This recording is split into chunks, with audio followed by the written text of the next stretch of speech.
Pour savoir ce qu'il y a à comprendre, Mario Dumont.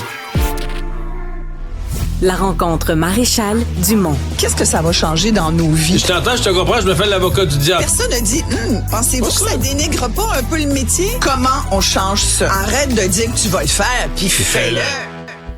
Bonjour Isabelle. Bonjour Mario. Par rapport aux annonces de Donald Trump, toi, est-ce que t'es dans c'est grave pareil ou t'es dans le sentiment de soulagement ce matin? Mais je comprends le sentiment de soulagement. Oui, on peut dire temporairement, aujourd'hui, 3 avril, la plupart des entrepreneurs et au Canada, en tout cas, et au Québec, semblent être un peu plus soulagés. C'est sûr. On a évité le pire, là. Ben, écoute, on s'attendait à 25% sur tout. Alors, de ce point de vue-là, ça serait illogique de dire, non. Mais en même temps, on n'est pas moins dans l'incertitude qu'on l'était hier. Moi, je pense que tant que Donald Trump va être président des États-Unis, on va nager en pleine incertitude.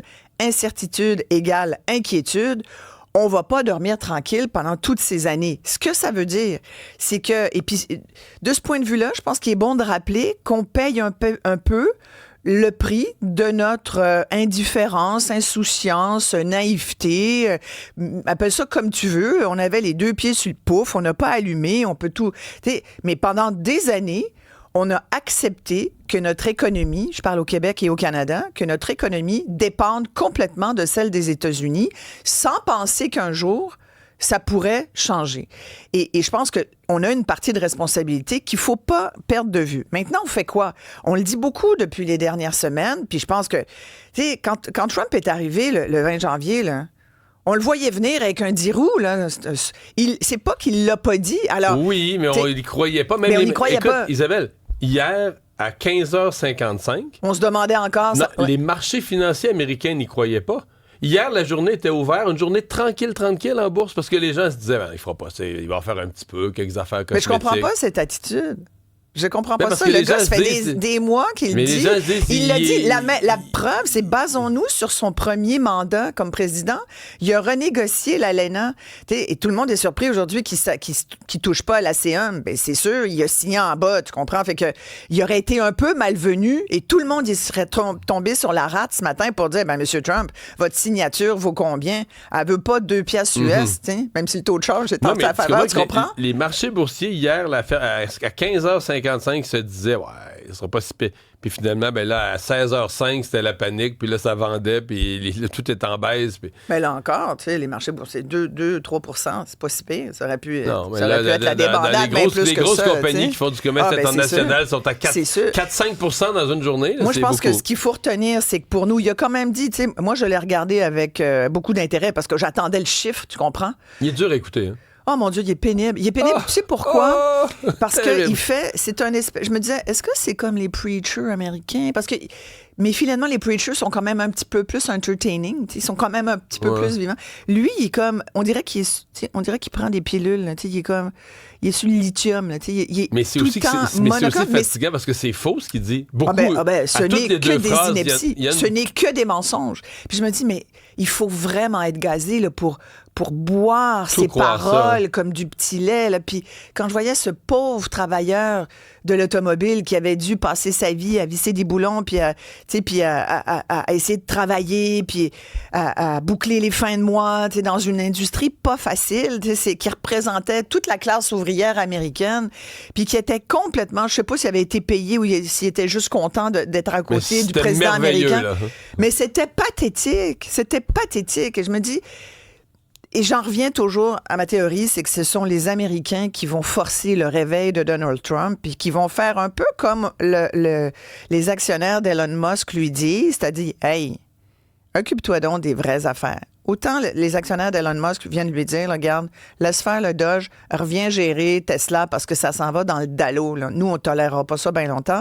Mais je pense que les Américains vont finir par... Ça va être long, je te le concède. Ça va être long, ça va être aussi long que ça a été rapide à les convaincre qu'il fallait qu'il y ait un changement. Mais tout ça, puis il ne faut pas penser... Il faut tirer des leçons de ce qui se passe. Autant, oui, je ne reviendrai pas sur l'importance de diversifier puis de réindustrialiser parce qu'on le sait depuis 25 ans Puis on l'a pas fait. Fait que là, on va le faire sur un coin de table, vite, parce que là, c'est branle-bas de combat. Mais l'autre chose qui doit nous donner une grande leçon, c'est qu'il faut se méfier des gens qui nous promettent des châteaux en Espagne, parce qu'on peut se faire attraper dans les beaux discours. Moi, Trump, hier, ce que j'entendais, c'est que même lui, c'est la cassette. Je sais pas s'il se croit lui-même, tu sais. Quand il dit que des petits pays, là, relativement, des pays émergents, relativement pauvres, ont brutalisé, donc le Laos, mettons, a brutalisé les États-Unis depuis des décennies, des pays comme ça ont brutalisé les États-Unis. Tu sais, mais tu parlais de boire le Kool-Aid, mais il y a vraiment des gens aux États-Unis qui croient ça, qui disent « Ah oui, toute la planète a abusé de nous ». Alors que dans les faits, les Américains sont débarqués partout sur Terre, ont pris les ressources, ont fait des deals à leur avantage. Il n'y a rien de plus faux que de dire que toute la planète a abusé des États-Unis. Mais les républicains, puis j'en connais, je suis souvent aux États-Unis, j'en connais des républicains qui sont convaincus de ça. Puis qui disent, d'abord, le premier mandat de Donald Trump, ils l'ont adoré comme président parce qu'ils sont convaincus, même si tu leur montrerais, tu ouvrirais les livres, puis il y en a qui l'ont fait, qui ont dit, regardez, c'est pas vrai qu'il vous a baissé les impôts, c'est pas vrai qu'il a baissé l'impôt des riches, mais pas de la classe moyenne. Fait que c'est toujours le même discours, puis le monde rentre dedans, puis il embarque, puis il croit, puis c'est vrai qu'il fait plus convaincant qu'un Biden a pu faire pendant 4 ans, tu comprends? C'est qu'à un moment donné, il y a un déficit de leadership. Là, tu as un gars qui arrive, qui a l'air vraiment convaincu de son affaire. Les gars, les hommes et les femmes aux États-Unis font comme, OK, d'accord, on embarque derrière. Ils ont besoin d'un leader. C'est comme toujours à la recherche. Tu sais, c'est du monde qui sont très, très, très croyants aussi. Moi, la montée aussi de la religion aux États-Unis, même y compris de la religion, de la chrétienté, là, tu sais, Caroline Leavitt qui monte sa croix, tu sais, c'est très ostentatoire aux États-Unis, la religion catho, là. Et dans beaucoup d'États, ce qui fait en sorte... Moi, j'aurais envie de dire, puis je vais écrire là-dessus en fin de semaine dans le journal, moi, je pense qu'il va falloir... Donald Trump, il faudrait qu'il s'occupe de ses affaires. Parce que le vrai problème, c'est... Là, en ce moment, il s'amuse, il met l'emphase sur tout l'extérieur. Et puis, il pointe du doigt tous ceux qui nuisent aux États-Unis. Mais dans le fond, il passe à côté du vrai problème. Les vrais problèmes des Américains, c'est les Américains à l'intérieur même de leur mur, eux qui sont bons pour en monter. Il faudrait que Donald Trump, il va se le faire dire plus tôt que tard, à mon avis, c'est la crise sociale, humanitaire, des gens qui vivent dans leur voiture depuis des années. Il y a des gens qui ne se sont jamais remis de 2008, là. 2008, cette grande crise économique de 2008. Ils ont perdu leur maison. Oui, ouais. et aujourd'hui... Mais c'est de la faute du Laos. Exactement. Ou de Saint-Pierre-et-Miquelon. Ah, peut-être, oui. Maisonneuve-Rosemont, notre collègue Yves Poirier, hier, a réussi à rentrer avec une caméra. Oui. Et on a pu voir... C'est terrible, Mario, ce qu'on a vu. On s'en parlait il n'y a pas longtemps. Écoute, de l'eau qui coule, du plafond. Il y avait par terre, là, il y a comme ça d'eau, dégâts d'eau. Bon, tu vas me dire, ça arrive dans toutes les bonnes maisons, des dégâts d'eau, mais sincèrement, à Maisonneuve-Rosemont, des trous dans les murs, les gens mettent leurs déchets dans les trous dans le gyproc. Oh, écoute, mais regarde ça, c'est épouvantable ce qu'on voit. C'est un hôpital. Écoute, moi je parle régulièrement au docteur François Marquis, qui est directeur de l'unité des soins intensifs. L'unité des soins intensifs, c'est là où tu veux pas aller dans un hôpital. C'est là où ça va pas bien. Là, tu croises les doigts que tu en ressortes, puis que tu ailles ensuite à l'étage, même si ça coule. Parce que les soins intensifs, souvent, ben, c'est des personnes dont on craint pour la vie. Exactement. Là. Et que là, lui-même me dit, écoute, il y a des lits, je suis même pas capable d'ouvrir des lits parce qu'on est c'est un foutoir total. Lui m'a dit, l'autre jour, il m'a dit, c'est comme si je suis dans un hôpital, comme en zone de guerre. Je l'ai rarement vu aussi en colère que ça, aussi frustré de ça, là, qui est quand même assez calme. Tu sais, les médecins spécialistes sont pas très nerveux, là, mais là, ils en ont vraiment par-dessus la tête. Ils sont débordés.